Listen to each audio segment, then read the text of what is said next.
Bismillahirrahmanirrahim. Assalamualaikum warahmatullahi wabarakatuh.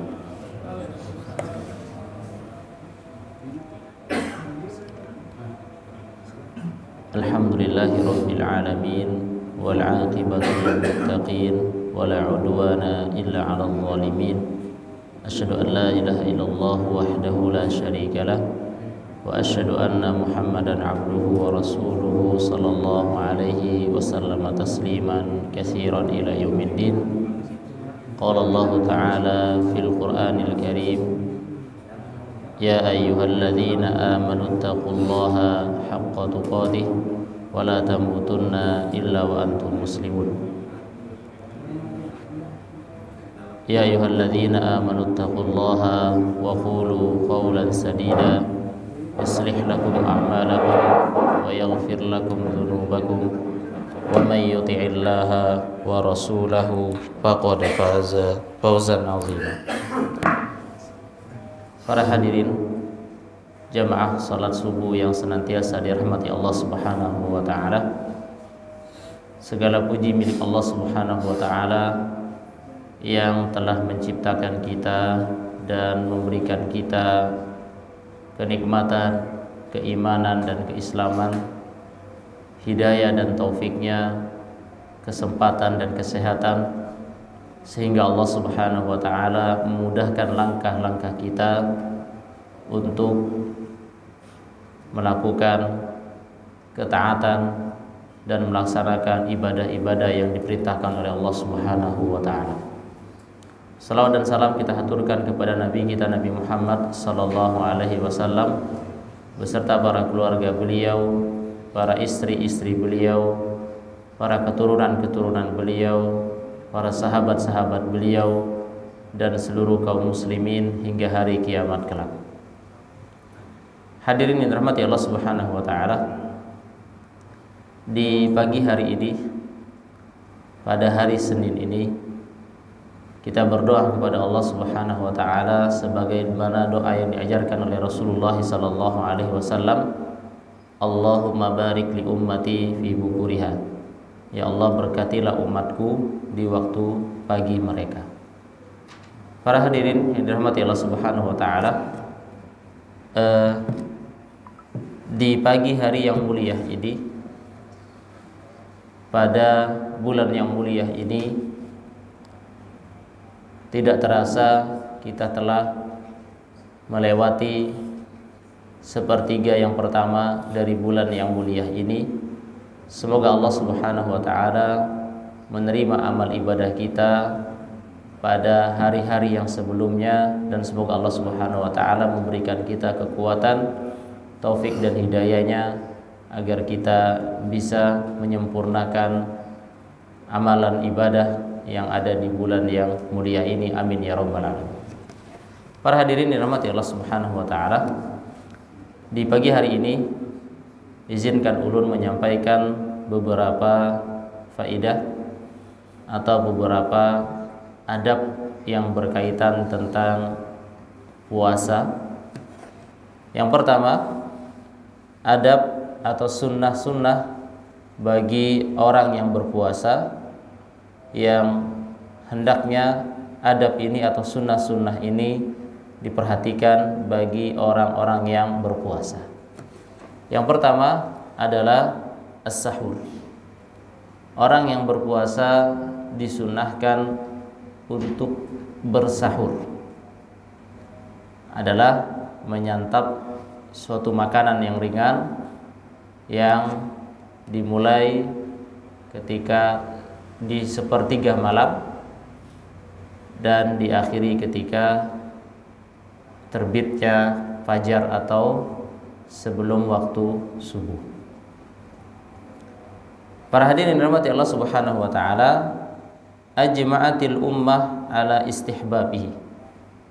Para ulama atau para jumhur ulama bersepakat bahwa ibadah sahur atau santapan makan yang dilakukan oleh orang-orang yang berpuasa ketika waktu sahur itu sangat dianjurkan, sangat disunnahkan dan tentunya tidak berdosa bagi orang yang meninggalkannya. Tetapi sangat dianjurkan, sangat ditekankan ibadah sahur tersebut.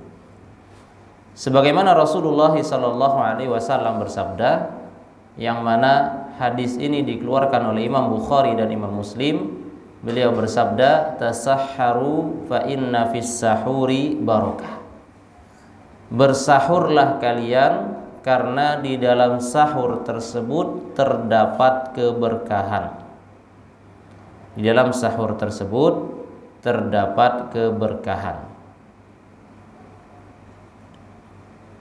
Para hadirin yang dirahmati Allah Subhanahu wa taala, kemudian di dalam hadis yang lain Rasulullah sallallahu alaihi wasallam menyebutkan, alaikum bihadzas sahuri fa innahul ghadaul mubarak. Hendaklah kalian memperhatikan atau hendaklah kalian menyantap makanan sahur ini, karena makanan sahur ini adalah santapan yang keberkahan. Hadis ini diriwayatkan oleh Imam An-Nasa'i dengan sanad yang bagus. Para hadirin yang dirahmati Allah Subhanahu wa taala, lantas apa sih makna dari keberkahan di dalam sahur tersebut? Disebutkan oleh para ulama adalah seseorang yang ketika dia di waktu sahur dia menyantap makanan yang ringan. Di antara keberkahannya adalah yuqawwis shaim wa yanshutuhu, adalah agar menjadikan orang yang berpuasa tersebut dia memiliki kekuatan dan menjadikan dia semangat di pagi harinya atau ketika dia di siang hari. Di antara keberkahan yang rahasia yang terdapat ketika seseorang yang sahur adalah agar memperkuat tubuhnya dan juga agar orang tersebut memiliki semangat ketika dia melakukan aktivitas sehari-hari di waktu pagi dan di waktu siangnya hingga dia berbuka. Jadi ada perbedaan tentunya antara orang yang memang qadarullah dia tertidur, bangun-bangun setelah azan, mungkin dia kecapean, kelelahan, akhirnya tidak sempat beliau ini sahur. Sama orang yang bangun sahur kemudian di aktivitas di pagi harinya tentu berbeda. Tentu orang yang sahur lebih semangat, lebih fresh, lebih kuat fisiknya. Dan orang yang tidak sahur biasanya lemas, uyuh, capek dan seterusnya. Kemudian di antara keberkahan orang yang bersantap sahur adalah bahwa di waktu sahur tersebut memiliki waktu yang utama. Di antara keberkahan yang terdapat bagi orang yang bersahur bahwa di waktu sahur tersebut terdapat waktu yang utama. Karena di waktu sahur tersebut bertepatan dengan waktunya sepertiga malam. Ya. Pertengahan dari sepertiga malam, ya, karena orang yang bersahur, dan bahkan di dalam Al-Quran Allah Subhanahu wa taala menyebutkan di antara orang-orang yang bertakwa itu, atau di antara orang-orang yang Allah janjikan surganya, mereka senantiasa memohon ampunan kepada Allah Subhanahu wa taala di waktu sahur. Allah Subhanahu wa taala berfirman, wa bil asharihum yastaghfirun, dan di waktu sahurlah mereka senantiasa memohon ampunan kepada Allah Subhanahu wa taala. Dan di dalam ayat yang lain Allah Subhanahu wa taala berfirman, alladzina yaquluna rabbana innana amanna faghfir lana dzunubana wa qina adzabannar as-sabirin was-shadiqin, orang-orang yang sabar dan orang-orang yang benar, wal qanitin, dan orang-orang yang taat, wal munfikina wal mustaghfirina bil ashar, dan orang-orang yang menafkahkan hartanya dan orang-orang yang senantiasa beristighfar memohon ampunan kepada Allah Subhanahu wa taala di waktu sahur. Jadi orang yang sahur Setelah selesai dia makan, di sana ada waktu berkah. Ada waktu yang di sana dijanjikan oleh Allah Subhanahu wa taala, jika seorang hamba meminta kepadaku maka aku akan berikan kepadanya. Maka dia bisa menggunakan waktu antara sahur menjelang azan subuh, dia berdoa memohon ampunan kepada Allah Subhanahu wa taala, meminta hajatnya kepada Allah Subhanahu wa taala, niscaya hajatnya akan kabul, akan diijabah oleh Allah Subhanahu wa taala. Para hadirin yang dirahmati Allah Subhanahu wa taala, dan sahur juga disunahkan untuk diakhirkan. Jadi sahur disunahkan untuk diakhirkan. Rasulullah sallallahu alaihi wasallam bersabda dari Zaid bin Thabit radhiyallahu taala anhu, qala tasaharna ma'a Rasulillah sallallahu alaihi wasallam, thumma qumna ila shalah, qultu kam kana qadra ma bainahuma, qala 50 ayat, rawahul Bukhari wa Muslim. Dari Zaid bin Thabit radhiyallahu taala anhu, beliau berkata bahwa kami pernah bersahur bersama Rasulullah sallallahu alaihi wasallam, tsumma qumna ila shalah. Kemudian kami berangkat bangun untuk melakukan salat. Kemudian qultu, aku berkata, berapa kira-kira jarak antara sahur dan salatnya? Jarak antara waktu sahur beliau bersama Zaid tadi kira-kira berapa untuk masuk waktu salat subuh bersama Rasulullah SAW? Beliau mengatakan kira-kira bacaan 50 ayat. Artinya jaraknya sangat dekat. Ini menunjukkan bahwa Rasulullah SAW mengakhirkan sahurnya. Jadi jarak 50 ayat. Kalau misalkan pian membaca surah An-Naba saja, pada juz amma itu An-Naba ada 40 ayat. Kalau pian membacanya dengan tartil, ya sekitar 10 menit. Berarti tambah lagi 10 ayat, ya 15 menit. Ya. Ini yang dianjurkan ditakhirkan, dimundurkan atau diakhirkan sahurnya. Kalau pian membaca 50 ayat. Tapi kalau 50 ayatnya surah Al-Baqarah, nah lawas juga itu. Bisa setengah jam ya. Baik. Karena di sini tidak disebutkan apakah ayat dalam surah-surah pendek atau surah-surah panjang. Intinya 50 ayat. Ya. Maka kalau 50 ayatnya itu kita kiaskan di dalam surah Al-Baqarah, maka tentu panjang ya. Tentu akan memakan waktu ya. Kalau 50 ayat dari surah Al-Baqarah ya bisa sampai setengah juz. Ya. Ya, seperti murotal-murotal yang ada di setel di masjid atau di musola-musola ketika menjelang sebelum azan subuh ya. Para hadirin dirahmati Allah Subhanahu wa taala. Kemudian adab yang kedua, ta'jilul fitr, menyegerakan untuk berbuka puasa. Jadi disegerakan. Kalau tadi sahur disunahkan untuk diakhirkan, kalau sekarang untuk berbuka kita diperintahkan oleh Rasulullah sallallahu alaihi wasallam agar menyegerakan. Kapan itu disegerakan berbuka puasa? Ketika mata tahaqqaq ghurubasy syams. Ketika telah yakin bahwa matahari telah terbenam. Ketika sudah masuk waktunya, maka tidak boleh lagi menunda-nundanya. Ketika sudah telah masuk waktu berbuka, maka telah kita yakin bahwa matahari telah terbenam, kita telah mendengar azan, kita telah mendengar suara yang tit, ya, alarm yang biasa itu, maka itu sudah menunjukkan waktu berbuka, maka tidak boleh bagi kita menunda berbuka puasa yang tanpa sebab. Maka kita disunnahkan untuk menyegerakan berbuka puasa. Rasulullah sallallahu alaihi wasallam bersabda dari Sahal bin Sa'ad, anna Nabiy sallallahu alaihi wasallam qala, la yazalun nasu bi khairin ma ajjalu al-fitra.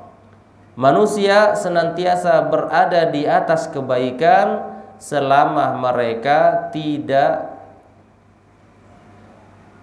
manusia tidak akan berada di atas kebaikan selama mereka tidak menyegerakan buka puasa. Artinya ketika manusia menyegerakan buka puasa, ketika orang-orang menyegerakan berbuka puasa, maka orang tersebut sedang berada di atas kebaikan. Di antara contoh Rasulullah SAW menyegerakan berbuka puasa adalah dengan memberikan santapan yang ringan atau memberikan makanan yang mudah didapat, yang diantaranya adalah beliau SAW bersabda dari Anas bin Malik, karena Rasulullah SAW yuftiru ala rutabat fa illam takun qabla ay yusalli fa illam takun fa'ala tamarat fa illam takun hasawatin min ma'in. Rasulullah SAW itu diantara bentuk beliau mengamalkan bahwa menyegerakan berbuka puasa, bahwa beliau SAW berbuka dengan rutab, kurma muda yang basah. Ya. Artinya sesuatu yang mudah beliau dapatkan.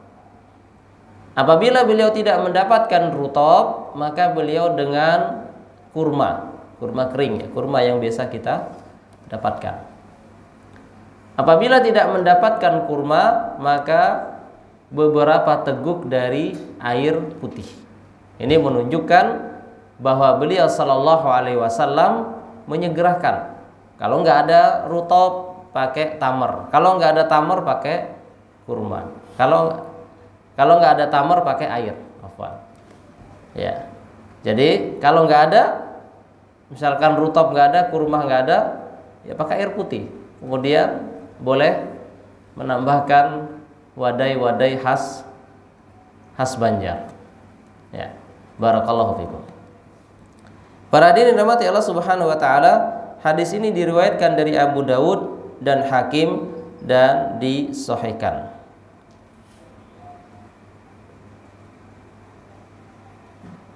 Dan dalam hadis yang lain diriwayatkan oleh At-Tirmidzi dan Ahmad, idza kana ahadukum sha'iman falyuftir 'ala tamr. Apabila salah seorang di antara kalian berpuasa, maka hendaklah dia berbuka puasa dengan kurma. Fa illam yajid at-tamra fa 'alal ma. Apabila dia tidak mendapatkan tamar, maka dia menggunakannya dengan air, berbuka dengan air. Fa innal ma'a tahurun, karena sesungguhnya air itu adalah suci. Dalil ini atau hadis ini adalah dalil bahwa disunahkan berbuka puasa itu sebelum sholat maghrib. Jadi tadi Rasulullah SAW sebelum beliau untuk berangkat melakukan sholat, beliau berbuka dengan rutab. Kalau beliau tidak dapat, beliau menggunakan kurma. Kalau beliau tidak mendapatkan kurma, beliau berbuka dengan air putih. Ini menunjukkan bahwa disunahkan, walaupun sebenarnya ada perintah yang lebih wajib, yaitu sholat maghrib berjamaah. Tetapi karena buka puasa itu disunahkan untuk disegerakan, maka beliau berbuka terlebih dahulu dengan hal-hal yang mudah. Setelah itu baru beliau melakukan sholat maghrib berjamaah. Ya. Terkadang kita acara bukber, mohon maaf, berkumpulan, reunian, teman-teman di kantor, teman-teman sekolah, di warung makan tertentu atau di rumah orang tertentu, keasikan, malah kita berbuka sampai melewatkan sholat maghrib berjamaah. Ya. Bahkan mungkin sebagian, ya, setelah buka mungkin ada yang pulang ke rumah sholat di rumah masing-masing. Ya. Atau mungkin malah waliyadzubillah malah tidak sholat. Ya. Padahal kita buka dengan hal-hal yang singkat. Setelah itu kita melakukan sholat. Setelah itu bisa kembali lagi untuk menikmati hidangan atau yang telah disediakan. Barakallahu fikum. Kemudian adab yang ketiga, ad-du'a'u indal fitri wa asna'i as-siyam. Disunahkan berdoa ketika berbuka puasa, atau disunahkan memperbanyak doa ketika berbuka puasa dan ketika sedang berpuasa. Di antara dalilnya adalah dari Abdullah bin Amr bin Al-As radhiyallahu taala bahwasanya Nabi Muhammad sallallahu alaihi wasallam bersabda, "Innalis-shaimi inda fitrihi da'watun ma turad." Sesungguhnya bagi orang-orang yang berpuasa ketika dia berbuka adalah doanya itu tidak akan pernah tertolak. Jadi ada kesempatan bagi kita tadi ketika sahur, ada waktu utama, waktu di sana di dalamnya berkah, dan juga waktu di sana waktu yang terbaik bagi kita untuk berdoa. Kita akhiri di penghujung malam kita bersahur, meraih keberkahan dari Allah Subhanahu wa taala, kemudian kita berdoa. Kemudian ketika berbuka puasa kita juga berdoa ketika berbuka. Dan termasuk di sana doa yang tidak akan pernah tertolak oleh Allah Subhanahu wa taala. Tidak akan pernah ditolak oleh Allah Subhanahu wa taala.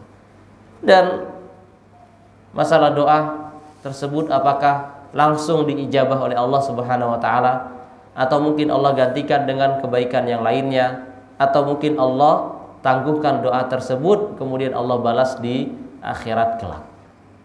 Kita harus yakin bahwa doa yang kita panjatkan kepada Allah Subhanahu wa taala, Allah mendengarnya dan Allah akan ijabah. Allah Subhanahu wa taala berfirman, "Wa idza sa'alaka 'ibadi 'anni fa inni qarib." Dan jika hamba-hambaku meminta kepadaku, maka sesungguhnya aku adalah dekat. Ujibu da'watad da'i idza da'an. Aku senantiasa akan mengijabah doa dari orang-orang yang berdoa kepadaku ketika mereka berdoa kepadaku. Artinya yakin bahwa Allah Subhanahu wa taala akan mengijabah doa-doa dari kita semua.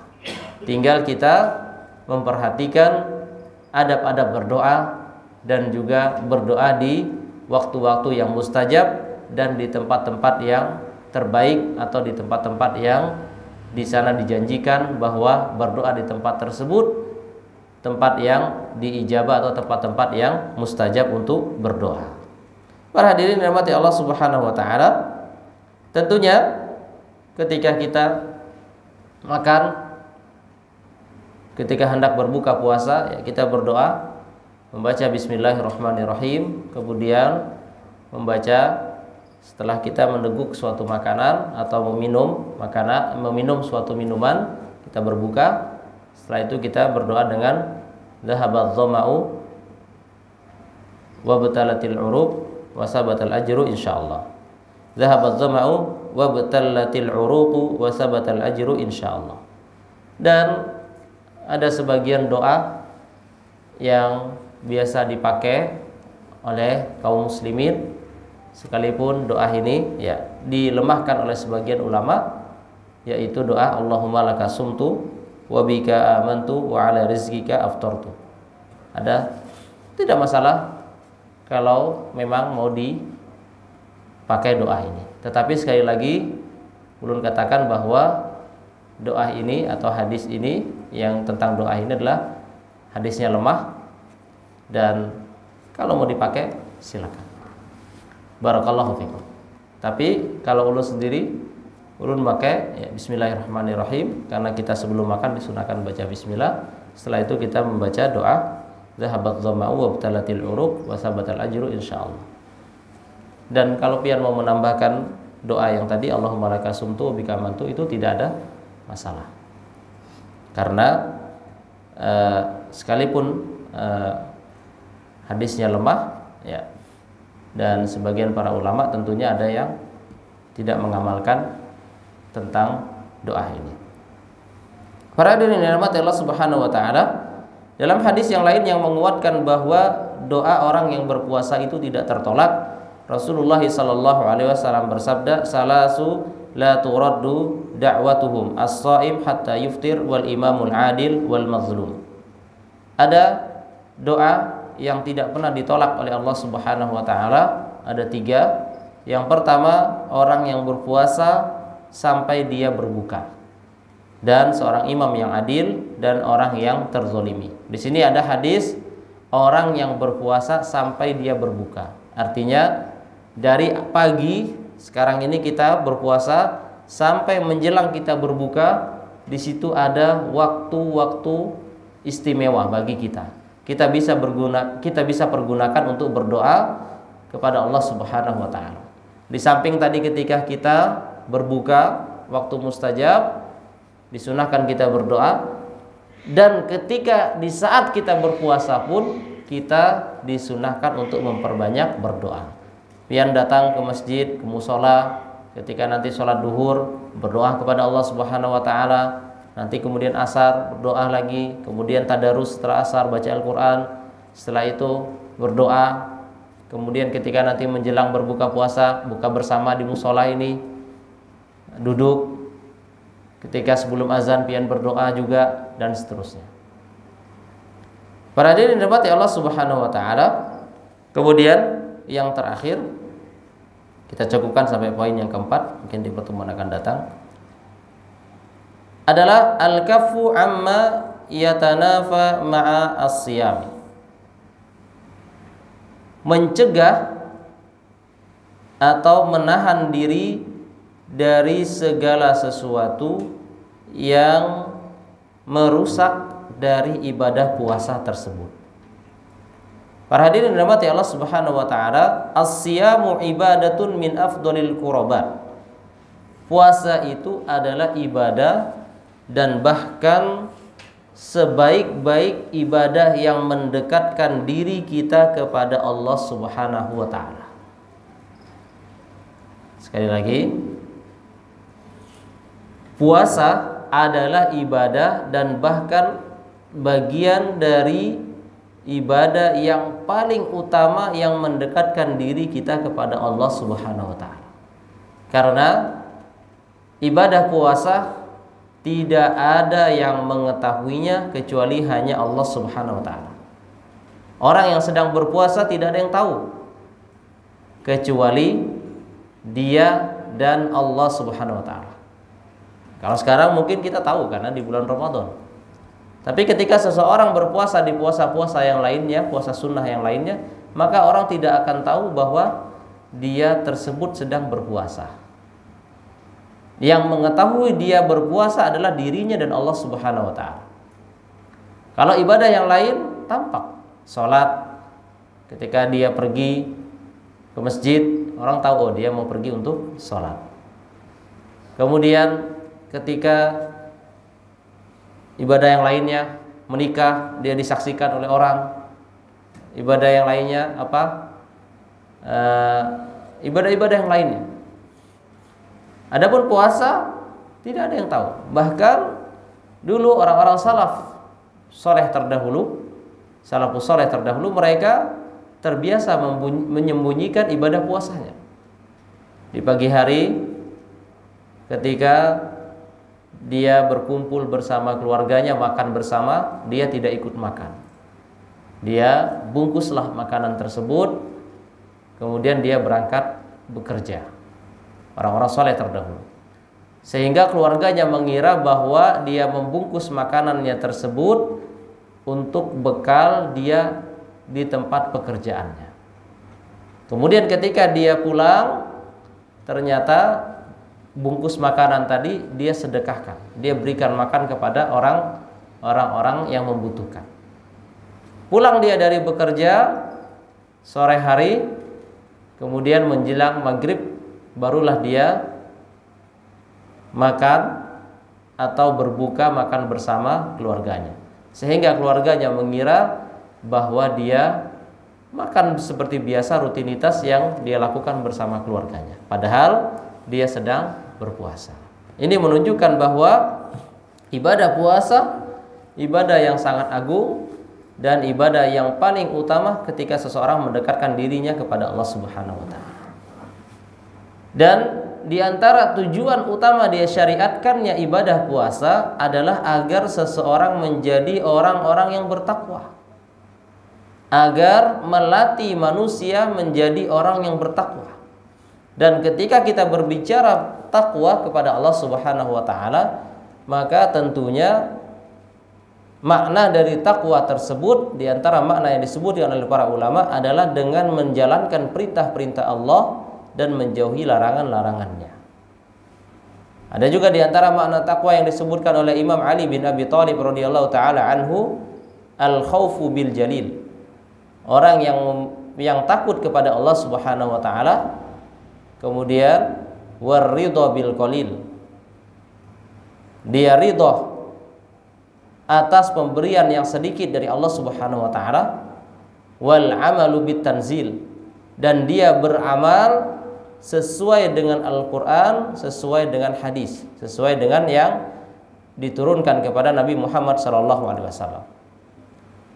Kemudian wal istidadu liyaumir rahil, dia mempersiapkan hari-harinya, detik demi detik, waktu-waktunya untuk hari pertemuannya atau untuk hari terakhir dia ketika berjumpa kepada Allah Subhanahu wa taala. Artinya, kalau kita perhatikan dari makna-makna tadi, ada untayan-untayan kebaikan di dalam makna takwa yang disebutkan oleh Imam Ali bin Abi Thalib. Pertama, dia memiliki rasa takut kepada Allah Subhanahu wa taala. Artinya, dia beribadah, dia takut apakah ibadah tersebut diterima oleh Allah atau tidak. Dia takut bahwa apakah amal ibadah tersebut terbebas dari riya atau tidak. Kemudian dia juga takut bahwa dari amal ibadah tersebut, apakah amal ibadah tersebut bisa menyelamatkan dia atau menyelamatkan dia dari siksa api neraka Allah Subhanahu wa taala. Kemudian dia ridha atas pemberian yang Allah berikan kepadanya, baik itu pemberian yang sedikit ataupun pemberian yang banyak. Kemudian dia beramal senantiasa berada di atas Al-Quran dan di atas sunnah, dan dia berusaha mempersiapkan bekal yang terbaik untuk hari akhirnya. Ini menunjukkan bahwa makna takwa tidak lepas dari untayan-untayan kebaikan. Dia melaksanakan perintah-perintah Allah dan dia menjauhi larangan-larangan Allah Subhanahu wa taala. Dan itu bisa dilakukan bagi orang-orang yang sedang berpuasa. Artinya, orang yang sedang berpuasa begitu mudah bagi dia untuk melakukan amal kebaikan. Dan orang yang berpuasa, dia diberikan kemudahan oleh Allah Subhanahu wa taala untuk meninggalkan apa-apa yang dilarang oleh Allah Subhanahu wa taala. Anak kasih contoh, ketika orang sedang berpuasa dan ketika kita pada saat ini di bulan Ramadan, begitu mudahnya seseorang untuk melakukan kebaikan. Di bulan yang mulia ini, orang yang di bulan Ramadan begitu semangatnya menyambut bulan Ramadan, ada yang khatam berkali-kali di dalam membaca Al-Quran. Ada yang mungkin sekian rakaat dia melakukan ibadah qiyam. Kemudian mereka berusaha meninggalkan dengan sekuat-kuatnya, meninggalkan apa-apa yang Allah haramkan. Oh, saya sedang puasa. Ingat dia. Artinya dia merasa selalu diawasi oleh Allah Subhanahu wa taala. Dan ini adalah buah dari ketakwaan. Bahkan hal-hal yang mubah saja, yang mana itu dibolehkan di luar puasa, tetapi dia tinggalkan karena Allah Subhanahu wa taala. Seperti dia mendatangi istrinya di siang hari. Dia tahu sebenarnya itu halal ketika dilakukan di luar puasa. Tetapi dia tahu karena hal tersebut akan membatalkan puasanya dan bahkan dia akan dikenakan hukuman kafarat. Maka karena keyakinan dia tersebut, hal tersebut, maka dia tinggalkan. Seperti makan dan minum, hal-hal yang mubah yang dibolehkan di luar puasa, dia tinggalkan karena min ajli, kata Allah Subhanahu wa taala, karena keagunganku. Kata Allah Subhanahu wa taala, wa ana ajzi bi, aku yang akan membalasnya, karena dia meninggalkan syahwatnya, dia meninggalkan nikmat makannya, dia meninggalkan nikmat minumnya karena keagungan Allah Subhanahu wa taala, karena dia berpuasa karena Allah Subhanahu wa taala, maka tentunya itu adalah bentuk mendekatkan dirinya kepada Allah Subhanahu wa taala. Maka ini adalah adab yang keempat yang harus kita perhatikan, bahwa ibadah puasa tidak hanya seseorang melepas dahaga saja, melepas rasa lapar saja, tetapi ibadah puasa dia harus berusaha menahan dirinya dari segala sesuatu yang merusak ibadah puasanya. Di antaranya dia meninggalkan perbuatan dusta, dia meninggalkan perbuatan bohong, dia meninggalkan perkataan dusta, perkataan bohong, perkataan hoak, dan juga dia meninggalkan perkataan-perkataan rofas, perkataan-perkataan keji, perkataan-perkataan kotor. Rasulullah sallallahu alaihi wasallam bersabda, "Man lam yada' qaulaz zur wal 'amala bih." Barang siapa yang tidak meninggalkan perkataan dusta dan dia terus senantiasa mengamalkan perkataan tersebut, perbuatan tersebut, falaisa lillahi hajah, maka Allah tidak butuh baginya ayyada'a fi ayyada'a ta'amahu wa syarabahu. Atau kama qala sallallahu alaihi wasallam. Allah tidak butuh baginya dia meninggalkan makannya dan meninggalkan minumnya. Artinya perkataan-perkataan dusta, perkataan-perkataan di dalamnya perbuatan-perbuatan yang mengandung perbuatan dusta dan perbuatan-perbuatan yang lainnya, hal tersebut tentunya tidak manfaat baginya puasanya, rasa laparnya dan rasa hausnya ketika dia berpuasa tetapi lisannya tidak berpuasa. Dan di dalam hadis yang lain Rasulullah sallallahu alaihi wasallam bersabda, "Rubba shaimin hadzuhu min siyamihi al-ju'a wal 'atash." Berapa banyak orang yang berpuasa dia hanya memperoleh dari puasanya rasa lapar dan dahaga, rasa lapar dan haus. Ini menunjukkan bahwa hal-hal yang bisa merusak ibadah puasa kita diperintahkan untuk berusaha menahannya. Riba, menjelekkan keburukan orang lain.